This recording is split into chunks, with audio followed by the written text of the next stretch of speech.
Okay.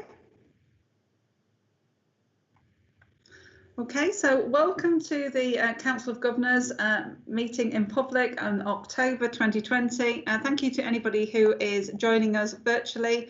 It's great of you to show some interest in our meeting. So if we go into, please, apologies for absence, we've got two, Jenny,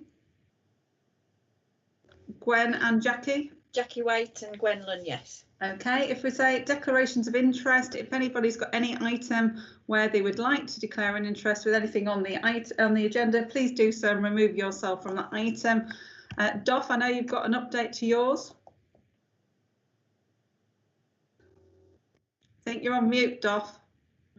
Yes.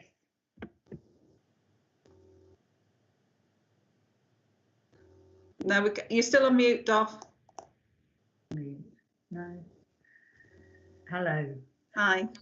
I'm a member of my doctor's practice, the group practice patient participation group, and as part of that I've been nominated to be on the patient and partner network for the CCG. So we have a Humber, not Humber, HRW group just for our former CCG area.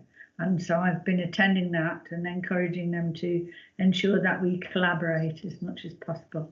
Thank you. Thanks, Doff, and we'll make sure that gets updated for the paper for next time as well. But thank you for the verbal update. So if we could just do the minutes and action log, and then we'll go straight to our patient story. So minutes of the meeting held on the 16th of July. Are there any points of accuracy that you've not already let Jenny know? No, we'll take those as a true record then. And approve them. And then item 4, actions log and matters arising. And I think we've had this session on the local systems now. It was in June. So is there anything on that paper from anybody? No, thank you. Well, if we move please to item 5, which is our patient story. And you've got some details in the pack there, but it's my pleasure to welcome Alison and Dave to join us today to talk about the story and their experiences. Alison and Dave joined us at a board meeting before, and so really kind of you to come back and share your stories and your experiences with the Council of Governors. So I'll hand over to you if that's all right. Alison, are you starting or is Dave? You're starting. I'll start, yes indeed. Hi there everybody, my name is Alison, although from the article that was perhaps you've received, the vodka for breakfast, you'll notice my name's Jane. I'm not schizophrenic, but I sometimes like to have a bit of anonymity with sort of the press in particular, but having now, and I'm very pleased to say, 4 years sobriety under my belt, I'm perhaps not that precious anymore, but I still do enjoy that anonymity, as I say. With 4 years under my belt, I do take each day as it comes, and I really do enjoy the freedom of living without that vodka bottle that was always permanently in my thoughts for so many years. The lockdown obviously has produced some challenging situations, not too bad, but particularly at the beginning when we had all that hot weather, it was very tempting to sort of sit there and think, oh, a nice glass of a cool white wine or a lager or something like that. But I've had to learn that, and as you'll hear through my story, I have to avoid alcohol at all costs. Indeed, the lockdown also meant a sort of complacency, and I was genuinely missing my colleagues at East Riding Partnership, because I feel that after all these years, they've become very much my sort of comfort zone. And Dave, who is with me today, I speak to him, if not 2 or 3 times a week. So lockdown with all that involved meant that I was very much sort of out in the wilderness sort of thing. But I'm glad to say, because of my relationship with Dave and some of the work I do, I have been able to do some Zoom meetings, these in particular, but also with some of our service users. So I have been able to keep quite busy, for which I'm very, very grateful. Obviously, I will go through my story, but just to give you a bit of background, I am actually a peer mentor with the Alcohol and Drug Service, or East Riding Partnership. And I've actually been doing that now for 2 years. The story behind that was when I came out of detox, I attended something called SMART meetings. I don't know if any of you have heard of SMART. It stands for Self-Management and Recovery Training. It was first set up in the United States in 1994, and it came over here to the UK in 2007. It's an international setup, and really bases itself on a mutual support meetings where we're encouraged to share our experiences with each other. And SMART itself has a toolbox of methods and things that we can sort of use to provide ourselves with the opportunity of maintaining our motivation, keeping away from urges and cravings, and just generally managing a balanced life. There's actually about 500 meetings in this country, of which here in East Riding, Dave sort of masterminds the meetings in this area. So as I say, I came out of my detox and headed for this SMART organisation, which I've never looked back, to the extent where I actually trained up and became a SMART facilitator. After a year or two of sobriety, Dave asked me if I'd like to join his peer mentoring team, of which I jumped at the chance. And the training itself was quite challenging. I'm particularly proud to sort of say that I was feeling a little bit stretched over it. It gave me a lot of period of time for self-reflection, which is so important. And I actually learnt, there's 20 of us, I think, Dave, is that right? 20 of us in crew? 22. 22. Sorry, 22, yeah. 22. I was lip reading you. See, we're a good team. Yes, we learned skills such as active listening, motivational interviewing, and we began to appreciate theories of addiction, the cycle of change, concepts of recovery capital. So there was the theory behind but more and more it was the interpersonal practical skills. Now I feel very strongly that this peer mentoring has given me the opportunity, and I think this will become apparent why it's so important to me now, but I certainly was able to sort of build, or as I should say, rebuild my self-confidence and self-esteem. I was able to improve my social interaction skills, because when you're hitting the bottle in volume and quantity I was doing sort of thing, you do find yourself very isolated. I typically, as any other of my colleagues, end up drinking at home. Importantly, becoming peer mentor has given me a sense of purpose. I can actually see a positive future, and I enjoy what I do on a voluntary basis for the East Riding Partnership. And this in itself gives me a routine and provides me with some sort of lifelong type stability, which I really need. With my colleagues, which Dave now says there's 22 of us, we're involved in attending the open access clinics, drop-in clinics, and also the aftercare, which is available. Obviously, this is pre-lockdown. We also have the community rehab program, which is a 12-week program, and that runs out of Springbank. Obviously, it goes without saying, since lockdown, we've had to rely on Zoom meetings, and so the facility to meet people face-to-face in clinics has been denied us, but we're still keeping our heads above water and hopefully providing a service. You've asked me to give you guys an outline of my story, and it starts with the fact that I grew up down south in a place called Staines by the River Thames. We were a very sort of sociable family by virtue of the fact that the house was by the river, and we often had people dropping in high days and holidays. Dad actually had a bar in the corner of our sitting room, and as he was an export sales manager, with his trips abroad, there was plenty of duty free, so the bar was well stocked. Not that I necessarily appreciated that at the time. My early memory, and I think this is something I've been asked in reflection, when I had my first drink, and I think that was actually a Christmas where, with part of the family, I was only about 12 or 13, and my dad bought me a snowball, which is quite sort of mild in terms of it's an avocado and lemonade, and he bought me a measure of it because Grandma was having a drink, so I felt very grown up that I was having a drink just like Grandma. And the fact that I've got a younger brother and a couple of cousins, you know, I was the grown-up one, which had a bit of an impact on me. And I think I was quite looking forward to the next Christmas so I could get that nice, warm, fuzzy feeling and feel very, very sophisticated. Terrible thing to say, but I think that really is the sort of start of things. I'm also aware, and we're into the late or mid-1970s, that wine was featuring in the domestic setup. We didn't, as a family, particularly go abroad, but we were aware of the influence of having wine with meals. So it was coming across from people who were holidaying in, say, France and Italy. And I know from my own family background, Sunday lunch was Dad possibly had a glass of a pint of beer, and Mum would have a sherry or a Dubonnet or something. Suddenly they were drinking wine, and it wasn't, you know, they thought it quite natural to say, well, perhaps Alison would like a glass as well. Sounds terrible, actually, and I do remember I didn't like the wine, but I think we're getting back to this feeling grown up, feeling wanting to be, you know, be part of the sophistication of it. I sort of, you know, was able to, well, I don't think I enjoyed it, as I say, but I certainly had wine with a meal.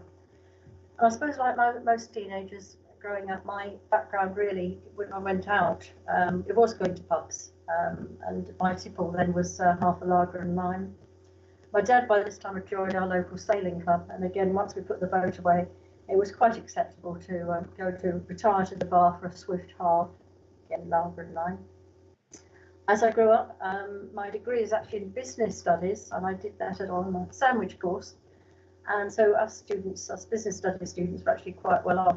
So periods of time at college, we were able to sort of, again, it didn't take much to persuade me to all my colleagues to go to the bar at lunchtime rather than going to the college bar as such. When I progressed into full-time employment, I found myself in a very male-dominated environment, and keeping up with my colleagues at lunchtime or after work, I'd readily join them for a swift half on our way home. And even worse than that, I was a marketing manager, and I was very often courted by PR and advertising agencies for a good lunch. And you'd write off the afternoon and the evening if that was the case. I mean, I was actually based down in London in those days, and we had some very, very heavy lunches, very nice. But you can see how my early working life, I wouldn't say that I was sort of forced, but drinking was a part of the working platform for us. As you guys have ascertained, I later married a merchant navy officer. He was in the merchant navy, away 7 to 9 months at a time. So I got used to drinking on my own. It was quite acceptable for me to come home from work and pour myself a glass of wine. I've known many people say, oh, I never drink alone. Well, when you're on your own for 7 to 9 months, that's a long time.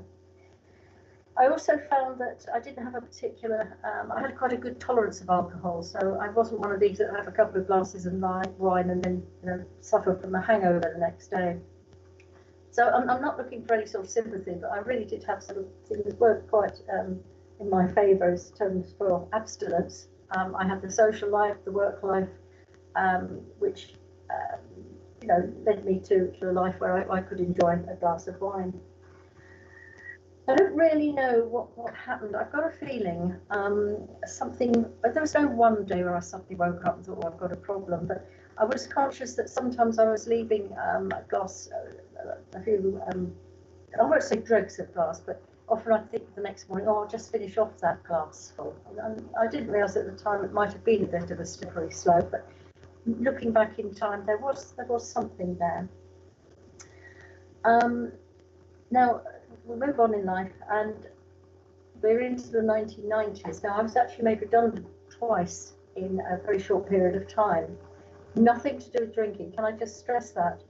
But the fact was I actually spent 6 months on the dole, which provided me an opportunity to take solace in the wine bottle, which was not a good thing, not helpful at all. And the fact of the matter is, as I say, it wasn't alcohol related, but after the second time, my husband, I had remarried, he had been made redundant and set up his own business. So here I am with the opportunity of working from him, even more exciting, working from home. And I don't know if you can see behind me, but this is my office. And the fact was I had every opportunity to drink what I wanted, when I wanted. Again, not very good for my abstinence. I'm not quite sure when that wine bottle turned into a wine box. I suspect it was somewhere in this sort of era. And miraculously, again, I cannot put a time or a date line on this at all, but that wine box turned into a bottle of vodka. I know why. I was wanting a bigger hit. I wanted to get the same effect, but in a shorter, quicker period of time. And by 1995, I did realise I'd got a problem. I actually had a situation where I was out shopping and I suddenly got the shakes, which I hadn't had before. And it really frightened me. And it's a very strange experience because I didn't know what to do.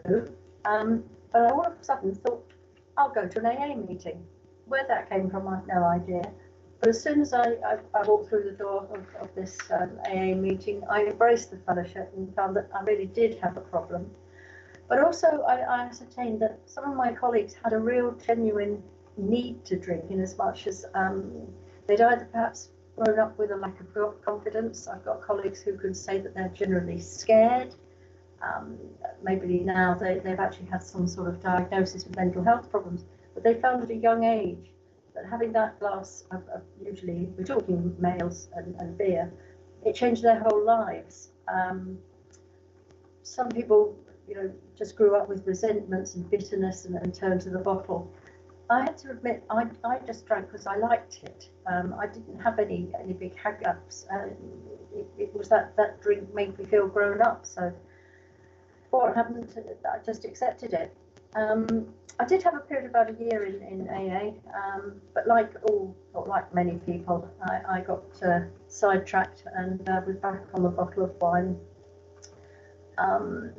I can remember actually it was poor Dad, my poor father, who's dead now, but he was coming up to visit, and I thought, well, if I have a bottle of wine, I won't touch any, so he can share it. Well, by the time he arrived, I drank that bottle and had to get another one to replace it. So it was silly to try and even attempt to buy a bottle of wine. But that was, as I say, back in 1995. And the fact of the matter is, I lived in denial for the best part of 20 years. How I did it, I don't know. I did get myself in a pickle a couple of times, in as much as I lost my driving licence 3 times as I blacked out. I was actually a passenger in a vehicle. And on each occasion, I ended up in Humber Royal Infirmary having an emergency detox. What I hadn't realised is on those 3 occasions, I picked a time where I was going to cut down on my drinking, and I cut down too fast. I stopped, and unfortunately my body reacted and gave me what's called a withdrawal. Because I was detoxing myself too quickly, I didn't understand my body couldn't cope with that. So looking back, in actual fact, when I had those bans for my driving, I was directed towards the Alcohol and Drug Service, as it was called then. And although I was very compliant and attended all the counselling sessions, I still believed that my heart wasn't really in it, and I sort of believed that, I didn't really have a problem. I was in denial, and that I could perhaps take up social drinking. And so that's how the 20 years rolled by, always promising myself, it'll get better. I'm not proud of how I spent that time. And I have to say, I was just reflecting, my life had become totally unmanageable. I could remember waking up and thinking, oh, please don't let me have it again. Today will be different. Of course, it never was. I mean, just to give you a fair idea, normally I'd have been awake most of the night, probably drinking. So when I did come to, probably about sort of 7:30, 8 o'clock in the morning, the fact was, and this is towards the end sort of thing, it wouldn't take long before I'd start dry retching and then actually physically coughing up bile, which then the effect of that would give me the shakes, and my whole body would go into spasm. And this is why the vodka bottle was at the bedside, because before I could even start functioning, I was pouring myself a very stiff vodka. And I found that after a couple of those, I could actually get up and function and take on the rest of the day. My first priority most days was obviously replenishing my supplies of vodka, which I managed to do. Not every day, obviously, but most days. If I got to watch Bargain Hunt at lunchtime, it was quite a miracle, because I'd somehow retreat to my cave, which was my bedroom, and basically sort of knock myself out for the rest of the afternoon. My husband, being very tolerant, would sort of find me a bit okay. You know, I could function, and this was it. I was a functioning alcoholic, and you know, he'd come home, probably bring home a ready meal. I'd probably go back to bed about 8 o'clock, and the whole day, the whole scenario would start again. But despite some periods of sobriety, I mean, that 20 years wasn't constantly drinking. I did have some periods of maybe, at time, maybe 3 or 4 months, not necessarily induced by the DVLA taking my license away from me, but just sort of getting my head together. I really couldn't. Sorry, Alison, I don't want to interrupt you, but I am really conscious that I am sure there are going to be loads of questions for you at the end as well. Right. So, and I don't want to the governors not to be able to interact with you, with your story. So I don't mean to be rude at all, because you know, you've got a story to tell and we need to hear from Dave, but what I don't want to do is not to allow the questions and the discussion, because you know, there were a lot of questions when and I'm sure there will from the board. So is it all right if we just have another couple of minutes and then hear from Dave, and then I'd love to open it up to the governors to talk to you, because your story is very honest and inspirational. So is that okay? That's fine. No, thank you for that, because I could waffle, you know, rub it on for ages. No, not at all. Not at all. But I don't want to miss the opportunity for the interaction with the governors. That's all. Right. As I explained, this is 2015. I realised I had a problem. You know, my life was unmanageable. There was no bailiffs knocking on the door. The doctor wasn't wagging his finger saying you've got health problems. There was no major traumatic event. Nothing. You know, I just realised that I couldn't go on like this. I was letting my husband down work-wise. My family, who were all down south, they could obviously hear over the phone that, you know, I wasn't good. And basically what happened, I woke up one afternoon in the middle of May 2015 and said, enough is enough. I really, you know, am sick of being sick. And that's when I reached out. My first port of call was to my doctor, who put me in contact, I have to say very speedily, with a lady from the East Riding Partnership. And looking back at my medical record, she was straight away said, Alison, you need an inpatient detox. And my first reaction was to burst into tears and say, crikey, it's serious. And that was my beginnings of my road to recovery. And that we could leave that sort of conveniently at that. There was a little bit more story that I didn't actually, I enjoyed, you know, I really embraced my first detox, but it did take another 2 relapses before I actually finally said enough is enough. So I didn't actually, although I had my first detox in the December 2015, I didn't actually stop drinking until September 2016, having had 3 detoxes in 9 months. So it's not something, detox isn't the be all and end all. There's a lot of hard work that has to go into it. But I'm very proud to say that I'm delighted. I don't know where these last 4 years have gone, but they've been the happiest times of my life. You know, that's fantastic to hear, and thank you. And you know, Alison, thank you for sharing such an honest and, well, it's an inspirational, you know, experience, really. Dave, just before we go into questions and comments, because I'm sure the governors will want to ask questions and make comments, is there anything you'd like to add? Well, thank you, Alison, for sharing your story. Yeah, my name's Dave. I'm Service User Carer Lead of East Riding Partnership. I think Sharon's heard me say this before. I think East Riding Partnership are, if not the best, one of the best treatment providers within the country. We're a bit of an unsung hero, I think, within the trust a little bit, because, you know, we're not always seen, but we are there. And the reason why I say that is because the service, East Riding Partnership, it is cut into so many different elements, from that point of open access, which is the initial engagement, to the community team, to the aftercare team, to a rehab team. From that, there's my service, which I lead, which is having volunteers in recovery, being positive role model support for our patient group, plus delivering all the smart groups that I do and other stuff with Mandy, who I think's here today. And then also on top of that, delivering our family service. I deliver the family service because family members are caught up in the crisis and chaos of their loved one's addiction as well. So there's a lot of support they need.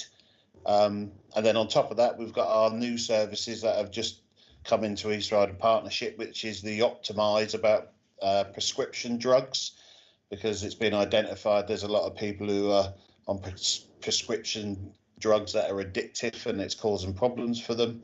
And the intensive engagement service as well, which is for people who are sort of the revolving door within the whole Royal for alcohol problems, because that, so it's picking them up and ensuring that we can give them the best care possible as well. So that's about it, really. That's a short snippet of what East Riding Partnership is, but we're a great team. Thanks, Dave. And you certainly are. And to be fair, it's a long-standing partnership that is very successful. So thank you. And it is lovely to see the pride in your service as well. So that comes across when you talk, and that is lovely. So comments and questions for Alison or Dave. Has anybody got any comments or questions? Oh, yes, Hugh. Hi, and first of all, just thanks for sharing your story with such passion, but also what must be always traumatic for you as you go through what you've gone through. Just a question in terms of treatment or prevention. Do you think there was anything in that story that you gave us of your own life where more assertive intervention could have been made in the community before you got to the point of crisis? The short answer is that I made a point of saying, it took me all that time, and I suddenly woke up one day and said, enough is enough. Until you realise for yourself that you've got a problem, any amount of detoxification or any treatment doesn't work. You have to acknowledge it for yourself. And that's really the whole point. I mean, the fact that I relapsed 3 times, but I had a detox. I knew what the end goal was. Unfortunately, I have several colleagues who perhaps had detoxes 4, 5, 6, 7 times. It really is hitting that point where you say, I have got a problem and only I can do something about it. So in answer to your question, not really until that individual makes that discovery for themselves. Does that make sense? Yeah. Thank you, Alison. Anne? Sorry. Yeah. Hi, Alison. Thanks for your story. I'm interested on the perspective that you raised about being exposed to alcohol very young. I have one of the things I get concerned about as a parent is my children are involved with sport, and they're involved with rugby, where there has always been a heavy, shall we say, interest in alcohol, but coming at it from a very early age. And I'm uncomfortable with that, but I'm worried sometimes about coming across in a way that's slightly preachy, so that kids disengage. How would you kind of raise that so you kind of empower kids to say, I don't want to participate in alcohol, or know that they don't have to? Because when we discuss it in our house, my kids are happy that they don't get heavily involved in it. But in other houses, they're very much more relaxed. And I can see how alcohol becomes accepted. But if you raise a concern, you kind of come across a bit as a party pooper. So how would you challenge it without it being I think it's a question of trying to find role models within their own age group. I have a situation, some colleagues of mine, when Alcoholics Anonymous have go into schools, and they'll say to the kids, what do you think about alcohol and this sort of thing? And they'll say, oh, it's bad and everything else. They'll turn around and say, actually, we're recovering alcoholics. And the children's reaction is, no, come on, you're actors. You can't be. So there's that disbelief of an older person going in and saying, I've got a problem with alcohol. It has to come from their own age group. And there are youngsters, I'm afraid, that have reached the age of perhaps 18, 20, are in the same situation as I was in my 50s. right? So I think it's got to come from, or I believe very firmly, is getting examples that, not trying to frighten them, but to say, Yeah. And that's really the point of why I'm doing this, is, addiction can happen to anybody. It doesn't discriminate. Thank you, Alison. Dave, did you want to say something? Yeah, just on that, Anne. because I'm a parent myself with a elder teenager boy and a 22-year-old now, so it is just about raising that awareness that there is some harm to it, but looking at when it is looking at their role models, so as parents and as other family members, and let them recognize what dangers there are, but they explore it themselves, if that makes sense, so they can reflect on it rather than, like Alison says, you can't say you can't do this and you can't do that, because that pushes it the other way. And sometimes just by using examples as well of, do you remember the man in our local shop who we see regularly? Can you see what the damage is done there? And just various little snippets like that, really, that can help. It's a gentle touch with them, but making sure the awareness is there. Yeah. Okay. Thank you. That's really helpful. Sorry, can I just say one thing as well? Otherwise, I could be put up against the wall. There's two services that I didn't list as well, which is one, our young people service. So we do have a young people service. So, you know, young people can come into our service, and we've got a dedicated worker who does that. And what you said about sport as well, it's been identified over the last couple of years about iPad use, which most people call steroids, but it's in image performance and enhancing drugs. And East Riding has quite a large population of steroid users, or those iPad users. So we've got a dedicated service to support them, which is once again is a raising awareness about the danger of the product they're putting in their body. And it's not just about sport, it is image as well. And there's even steroids that are tanning agents. So rather than going to the salon or putting on the tanning cream, they actually inject themselves with a tanning agent. So, yeah, it's raising awareness there. Thanks, Dave. That's really helpful. Thank you. And I'll give the final question to Sam Mustafa. Just a few comments, really.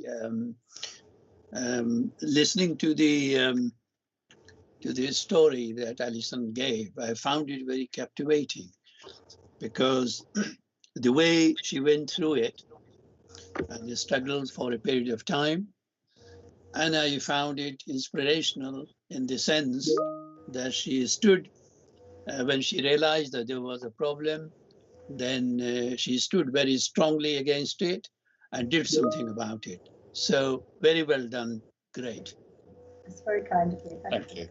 Thank you. And I hope if you get a chance, just to have a look at some of the comments, Alison and Dave, in the chat box as well, because there's loads of positive comments and lots of thanks for you for sharing your story and your experiences, because it is really powerful. And you've certainly, made the point that alcohol can happen. This can happen to anybody at any time. And I thank you both. Dave, thank you for everything you and the team do as well. But Alison, thank you for everything you give back, because it is very generous of you. And thank you once again for both of your time today. But as I say, thank you for doing your peer mentor role as well. I'm sure it makes a great difference to a lot of people. So lovely to see you both again. And as I say, thank you. Really does make a difference. Right. Thank you very much. We'll say goodbye then. Bye-bye. Goodbye. Bye. Great. Well, so if we could move on to item 6, which is my chair's report. I know I've sent an email around, but just to formally record that Stephen Christian has resigned as a public governor due to his work circumstances. And as I say, I passed that round you all. I'd like to formally welcome Paul Nickerson as our new East Riding governor, and you'll all be meeting Paul in due course. I've continued to meet with a lot of you as governors, so we've had a couple of good staff governor meetings since the last Council of Governors. The first one, Lynn Parkinson joined us to talk about staff health and wellbeing, and we had one today where Alison Flatt joined us to talk about freedom to speak up and other matters, and I really value those meetings with the staff governors. Likewise, had a meeting with the public governors, and again, it's great to have that opportunity to have those conversations and explore matters the governors like to talk about. Continue to meet with our lead governor, Hugh Jones, on a regular basis through this time, and also various individual governors, making sure that all governors are as connected as they can be, with us still working on a virtual platform. As you all know, we're out for election for 10 governors at the time. You'll have seen the publicity. That cycle has now started. It goes on for quite a bit of time. So a number of you are obviously up for election.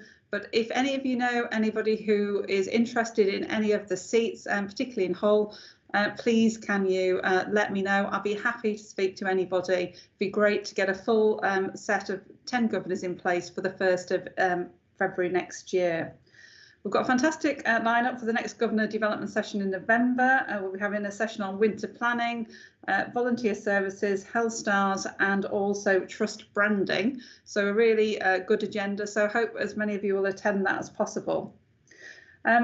I myself have continued with my meetings. I've had the pleasure of attending the virtual services that the Patient and Care Experience team have put on in the Trust, a Pride and Freedom Festival one, and Katie will be sending around details of the up and coming Remembrance Sunday one, and also a Christmas one for dates for your diaries.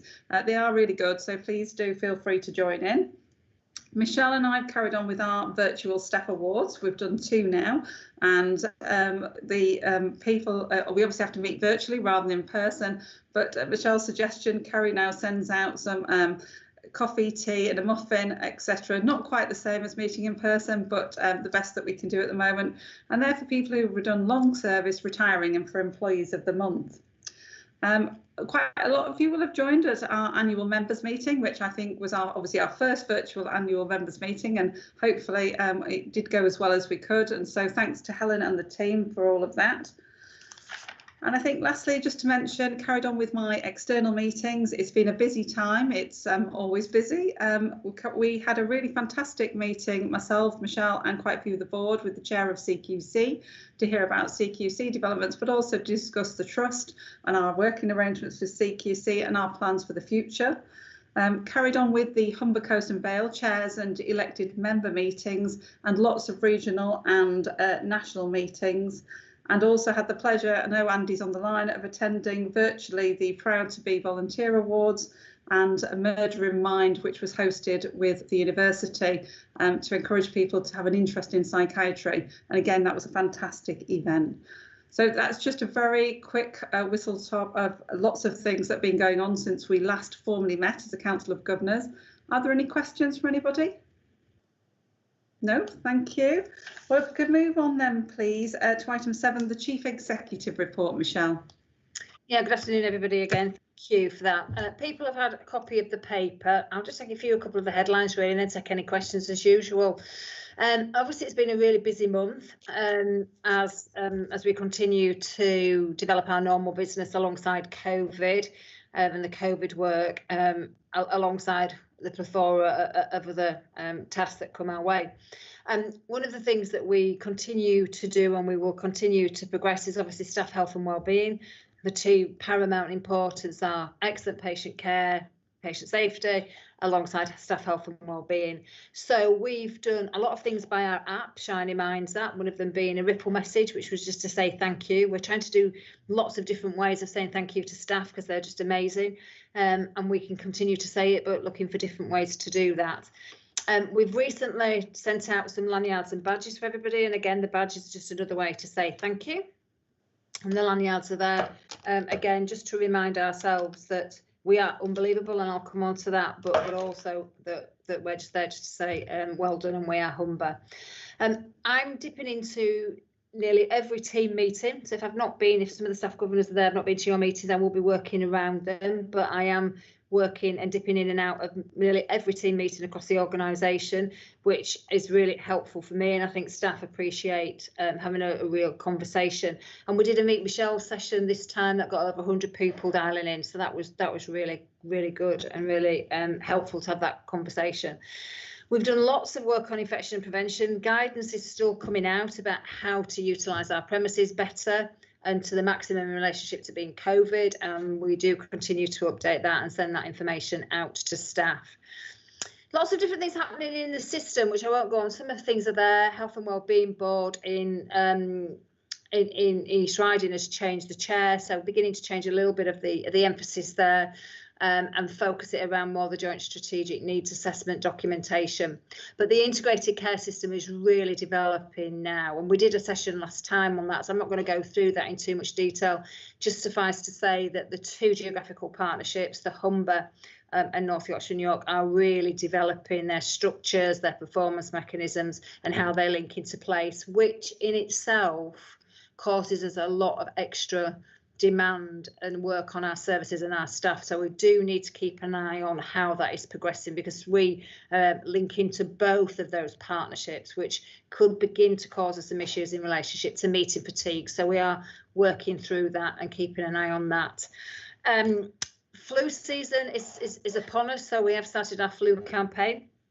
I think up-to-date figures that aren't in the pack, so literally hot off the press, about 110 people have had their flu vaccine already, which is really great. We will need to continue to work through that, and we'll be monitoring the trajectories at our combined gold and winter planning meeting on a Thursday. And we've got around about 90 peer vaccinators this year, because we don't have the larger meetings that we do. It's a bit more difficult. So we've got peer vaccinators in most of the areas now, and we will be calling in corporate staff, very much as we did for the antibody testing. So we are working through that at the moment. And what we are saying to staff is if they do have it at the GPs or elsewhere, to let us know.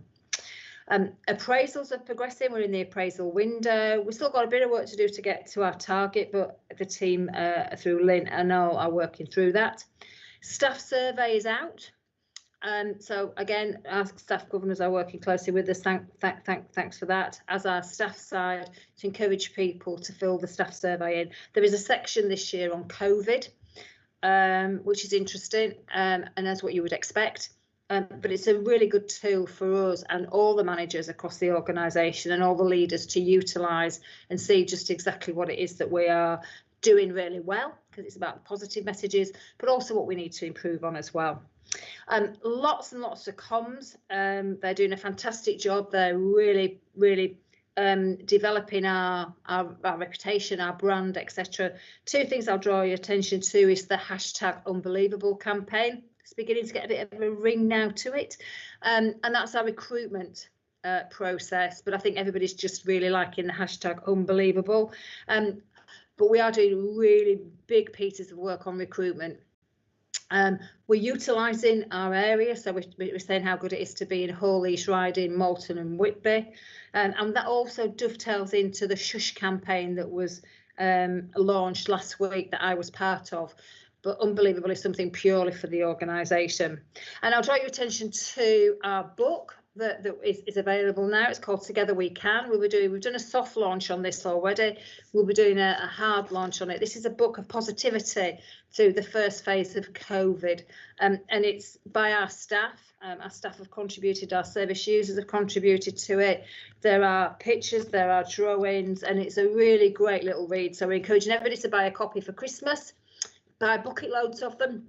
I'm absolutely desperate. I want to get in the Sunday Times bestseller list. So if you've not got your copy yet, it is flowing off the shelves. Please let us run out of them. You can download it as well. All proceeds will go to Health Stars, so it's not going into our bottom line before you or somebody asks that position, but it's going into Health Stars. But it's a really good read, and I thank every member of staff who's contributed to it. And I'm sure there'll be a follow-up sequel if this is a bestseller, or if it's not a bestseller, I'm sure we'll still do another one. So if you've not contributed to it, please keep the stories coming, because we'll do another version. And I'll stop there, Chair. There's lots and lots of things happening. There's lots of things in there. Just one of the things that I should pull out actually from the Medical Director's report is the pharmacy. We've completely restructured how we do our in-house pharmacy, and not using our old contractors, Lloyds. We're doing that ourselves, which is a first for an organisation. And I love somebody who's just put Unbelievable bestseller on. That's great. Sorry, so I was distracted for a second. But our in-house pharmacy, we're doing that ourselves now. So where we used to contract with Lloyds, we're doing all that in-house, and we're the first trust to do that, and that's proving to be really successful. So I thank the pharmacy team for that. But that's again in the Medical Directors section, and I'll stop there, Chair.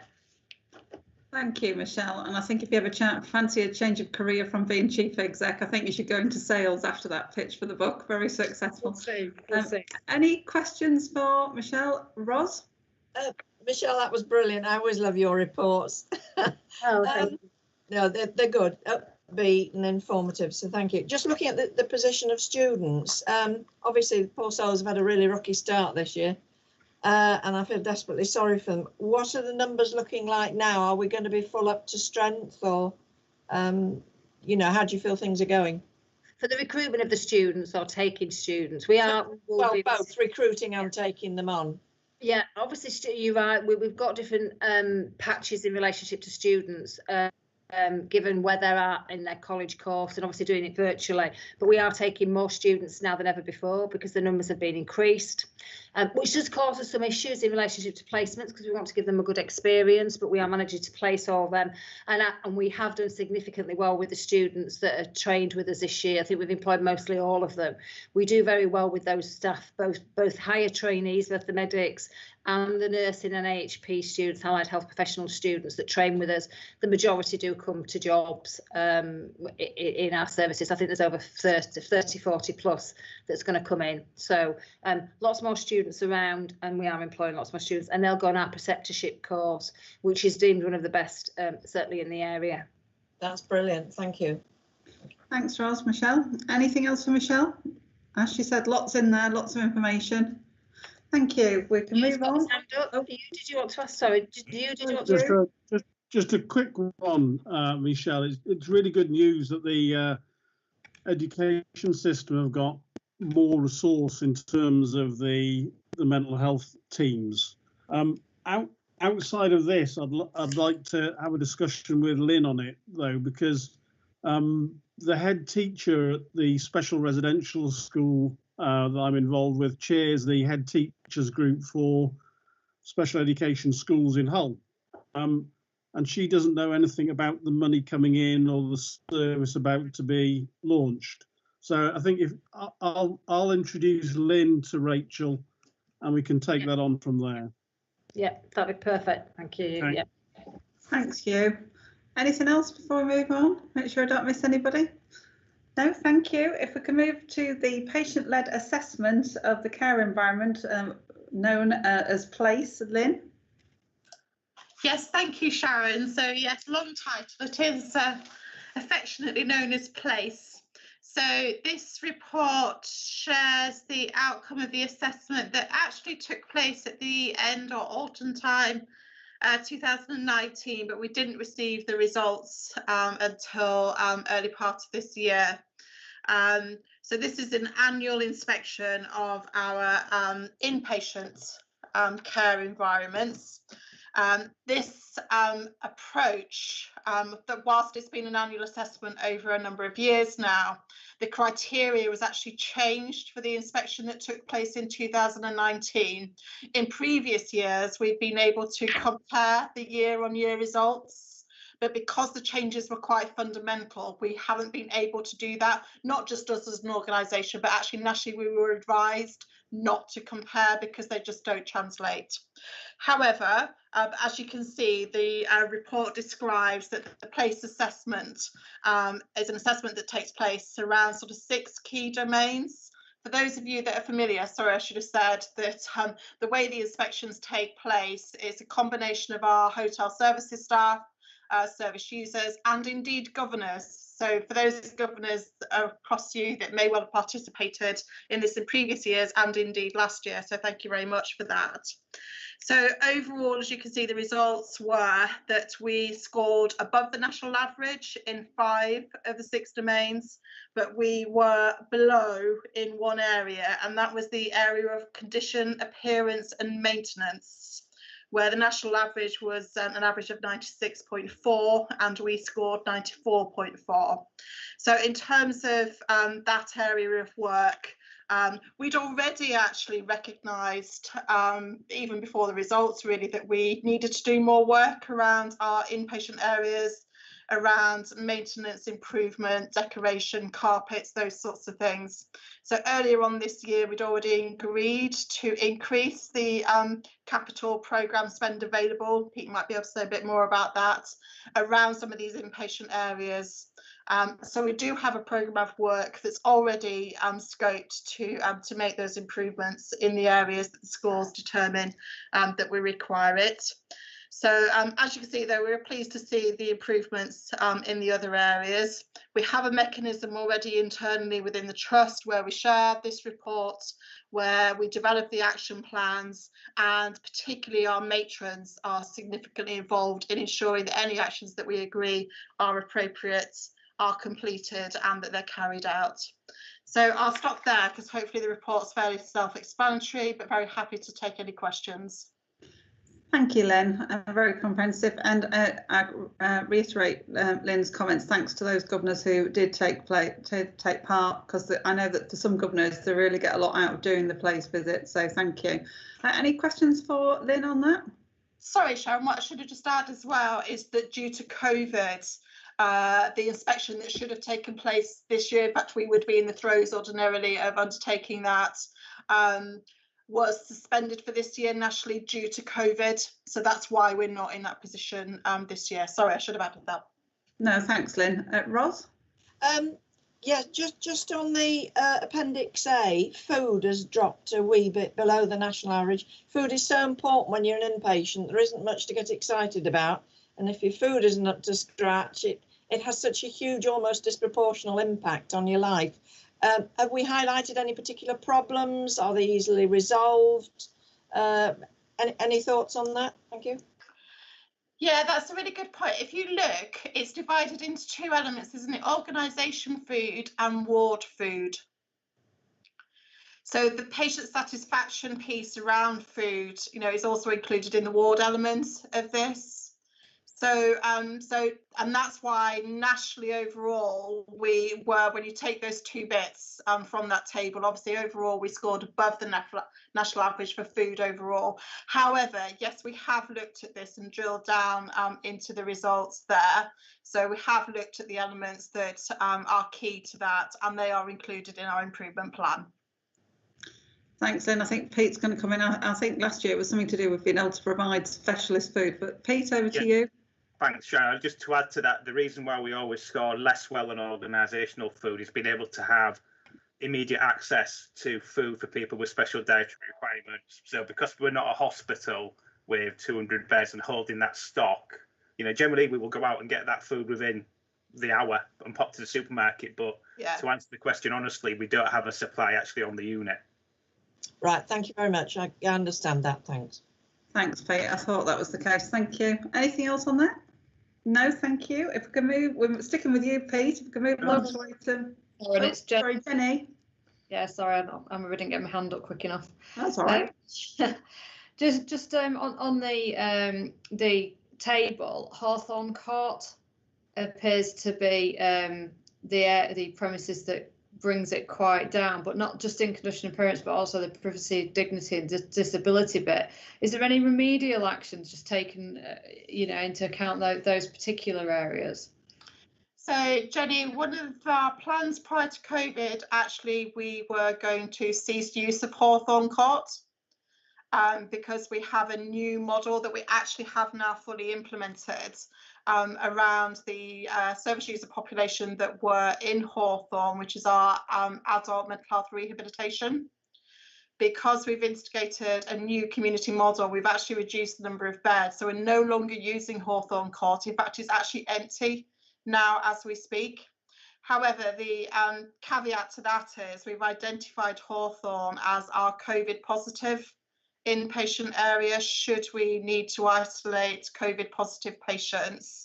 But obviously the medium term, long term provision around Hawthorne is as part of our estate strategy. It's likely to be on our disposal list. So in that respect, whilst it's, I guess currently it's not impacting on any patients and their care right now. Just bearing in mind COVID, and that's an exceptional circumstance, which obviously But obviously, what we are absolutely doing is making sure that it's as good as it can be in relation to, because obviously any patients that are in there, it's important, isn't it? And those service users with COVID as well. So we are keeping that under close review, doing what we need to do that's proportionate to it, but given that it doesn't have a long-term future right now. That's great. Thank you for that update. Thanks. Good question, Jenny. Anything else for anybody else before I move on? No, thank you. Then if we could move to item 9, which is the planning update piece. Thank you, Chair. So just a short paper just to bring governors up to date on where we are in terms of planning for the second half of this year. So as a trust, we've been actively involved across both geographical partnerships, Humber and North Yorkshire, in the phase 3 planning response. So what's the second half of the year going to look like? For Humber, we've heavily focused on mental health, as you would expect. And the plan submission was mostly reflective of what was in our original plan pre-COVID. North Yorkshire, that's been a little bit more community services focused and has had a little bit of a slant on what we changed during the pandemic. I would like to talk to you about finance and allocations, but it's a bit of a moving sands at the moment. So allocations have come out to ICS and geographical partnerships, but there are still some wee bit of queries being worked through. So I think if I stop there, I'm happy to take any questions. Thanks, Kate. Any questions for Pete? Nope. Thank you. Well, thanks for the update, Pete, and we'll watch this space with interest and see what happens. So if we can move on to item 10, which is the engaging with member group terms of reference. Michelle Hughes isn't here, but I'm sure that either Sam or myself could answer any questions if there are any. Are there any questions on these terms of reference? This was an action, if you remember, from the review of effectiveness group. Doff. In the meeting, it was agreed in the terms of reference that the patient and participation element of the authority would have a place. So in the section that says who are the members of it, right? We did, because Mandy is a member of it. She attends, but actually she feels very strongly, and it was agreed in the meeting that the patient and participation unit would actually have a place on the members group. Thanks for that, Doff. Actually, I've just looked and it is in the quorum section, but not the membership section. So if she's not in the membership section, you can't be quorum without her. So I suggest that we just add into the membership section the head of patient experience team. So with that amendment, thanks for that, Doff, for picking that up. Are we happy to approve the terms of reference? Tim's got a point. Oh, sorry, Tim. Sorry, I can't see all your list. There's that many. Tim? Yeah, I'm sorry for whether it was Jenny or Katie, but I remember raising at the meeting about the minutes and reporting. And I actually had with Michelle Hughes proposed, and I proposed at that meeting, I don't know if anybody else here present remembers it, that it would be minutes of the meeting, not action notes, and that they be circulated within 14 days of the date of the meeting. And during that time, I actually said to Katie, is it possible for you to do that? And Katie said, yes, that's okay. And yet that part hasn't been altered at all from what the original draft was. So I'm a little bit puzzled. I think there's been a misunderstanding somewhere. Well, sorry, Tim, I wasn't at the meeting. No, so, I know. But unfortunately, I only spotted that last night, so I haven't had time. Could have spoken to Katie about it today, but I didn't raise it with her then.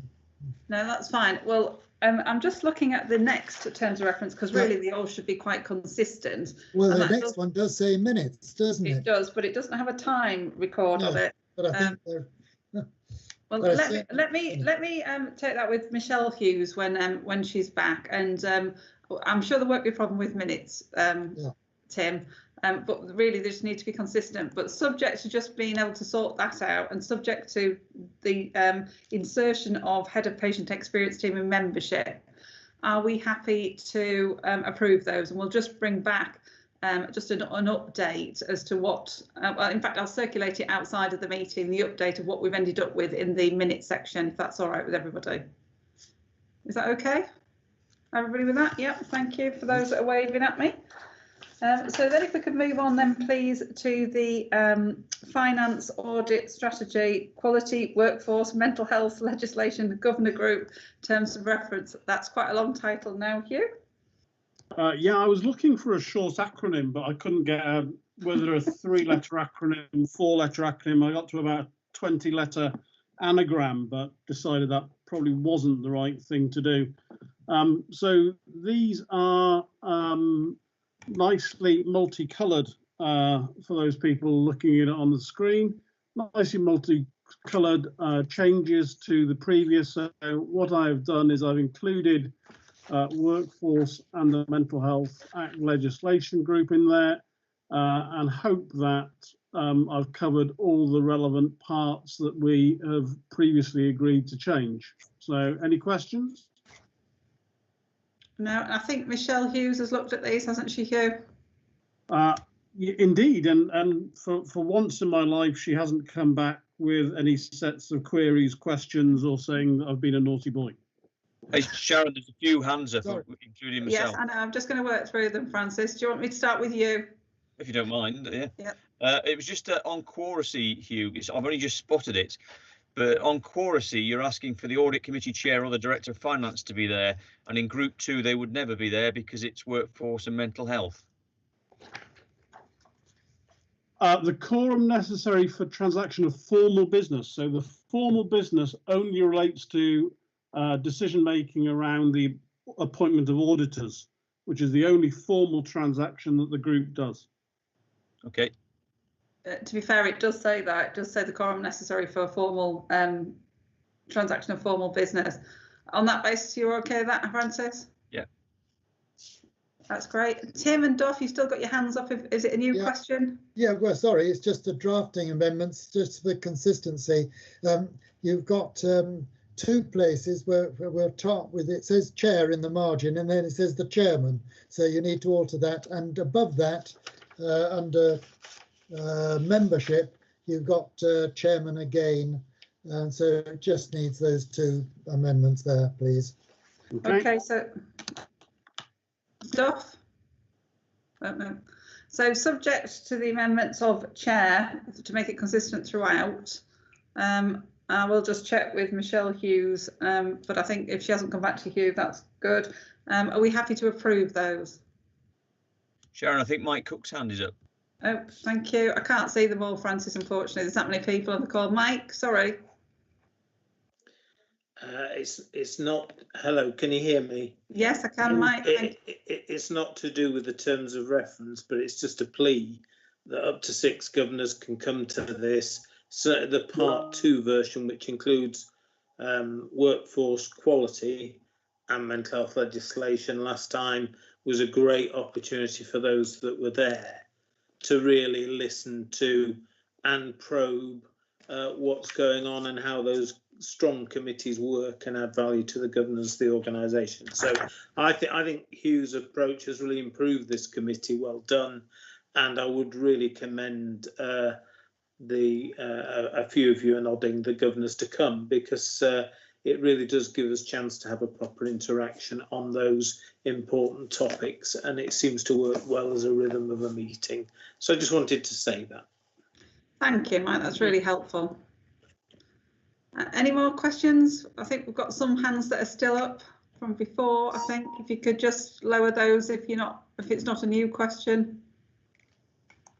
Okay, so thank you for that, Mike. So we'll move on to the item 12, which is the Public Trust Board minutes from June and July. I'll endeavour to answer questions if there are any. Any questions on the minutes? No, thank you. If we can move to item 13, which is the performance update, Pete. Thank you, Chair. So this is the performance report as at the end of August. Hopefully we're all familiar with the format now, so we're using statistical process charts. We have highlighted on the charts when the COVID pandemic started, so we can see how that may or may not have influenced our performance. And within the front sheet of the report, we've included commentary for each of the indicators that have fallen outside of the normal variation ranges.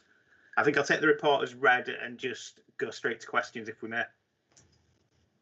Thanks, Pete. I've still got, I think, some previous, I think Francis, Tim and Doff, you've still got your hands up on my screen. Are there any questions on the performance report? Tim?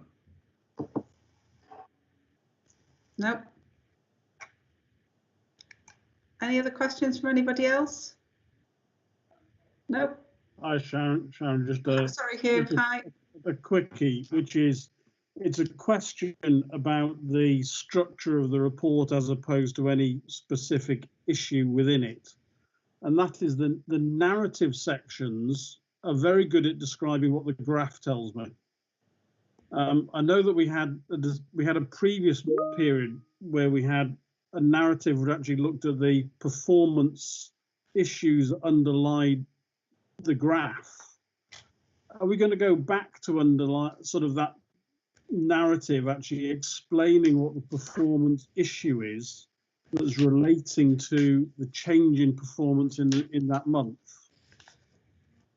In short, Hugh, only for those indicators that fall outside normal variation. So the move, Fine. You know, so we will continue to put in the commentary on the front sheet detailed narrative in terms of those indicators that fall outside of normal variation, but where it could be a seasonal blip or whatever, we wouldn't report on it routinely.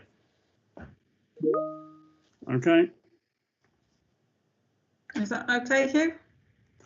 Yeah, I just think it gives a real sense of sort of real understanding behind the data. So I think it's important that we get into that, because I think that if I look at some of the ones that relate to access times, it's a bit of a challenge to understand what some of the underlying things are. But I know that it's an awful lot of work to actually get into that narrative. And I think what you're saying is, where it's falling outside the norm, fine. But I think it is really important for us to understand that. Yeah. I think that's fine, Hugh. And I mean, if there's any particular area where you have a particular question, by all means, just email it in advance, and we'll endeavour to answer it. That's absolutely no problem at all. Right.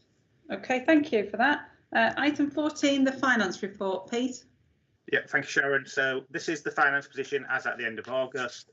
I think it's important to remind the Council of Governors that we have been operating under the COVID governance arrangements for the first 5 months of the year. So normal contracting and operational planning was suspended. If I was to pull out a few key highlights, then I'll move to questions. So at the end of month 5, we recorded a break-even position, but that is what we and all other organisations in the NHS are expected to do. Within that position, there was 4.8 million of COVID claims, which was broken down roughly 3 million of additional cost and 1.8 million of income top-up, which was topping us up back to break even. I can confirm that all our COVID claims have been supported and reimbursed. You'll notice from the report that cash in bank at the end of the month was £27 million. We've not accrued that. We've been given an additional month's block, so there's circa 10 million of additional funding in there. So our underlying cash position is around £16 million, which is still relatively good for this organisation from where we were 2 to 3 years ago. I think if I stop there, and I'll just move straight into any questions people have. Thank you, Pete. Questions for Pete on the finance report?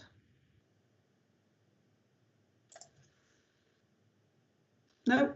Hugh's got his hand up, I think, Sharon. And sorry, I'm having a bit of a problem with people not putting their hands up. I think it's a blip on my technology, so apologies, Hugh. Over to you. You're on mute, Hugh.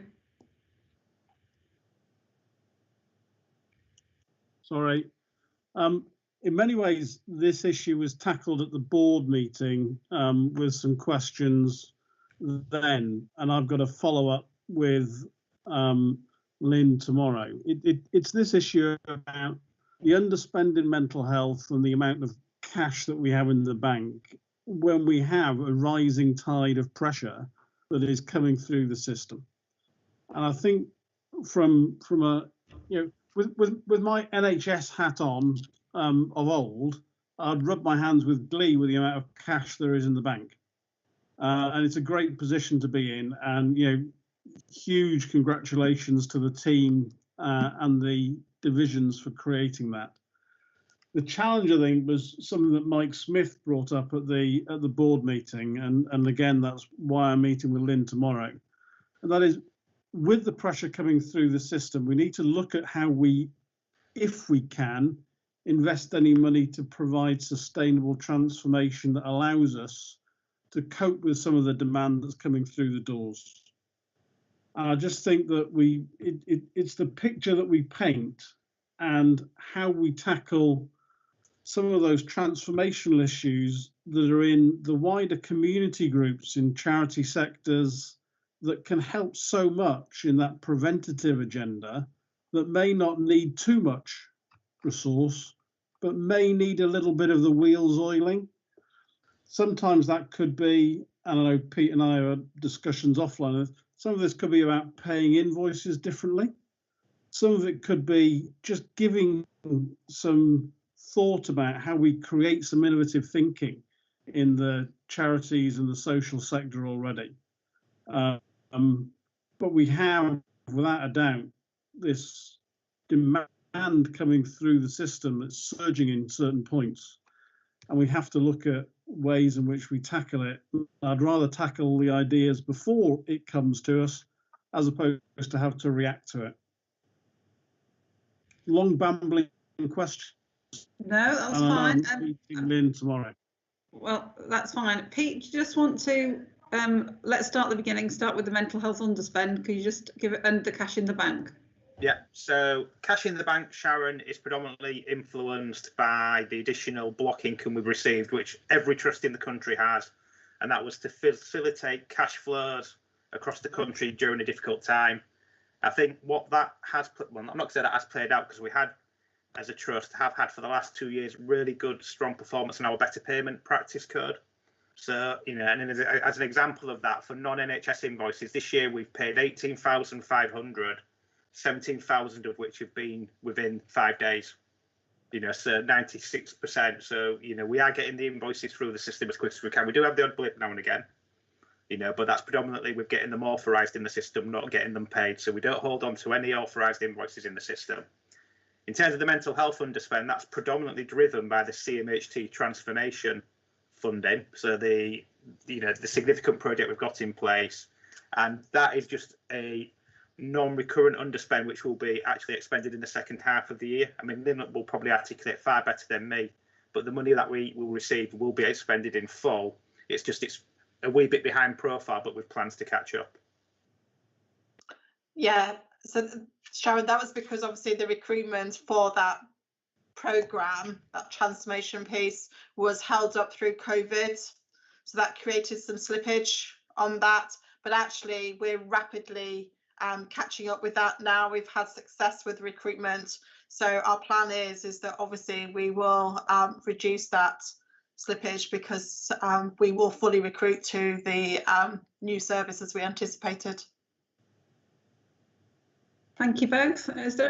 Does that answer some of your question, Hugh? Some of it.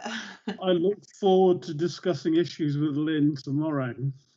Okay, thank you. Anything else on that report? No, thank you. Well, if we can move on then, please, to the Governor Group's feedback and activity. And can I thank the chairs of the committees who have filled all this in. Thank you very much. It's really good to see. Are there any questions for any of the chairs of the committees or myself on this? No, thank you.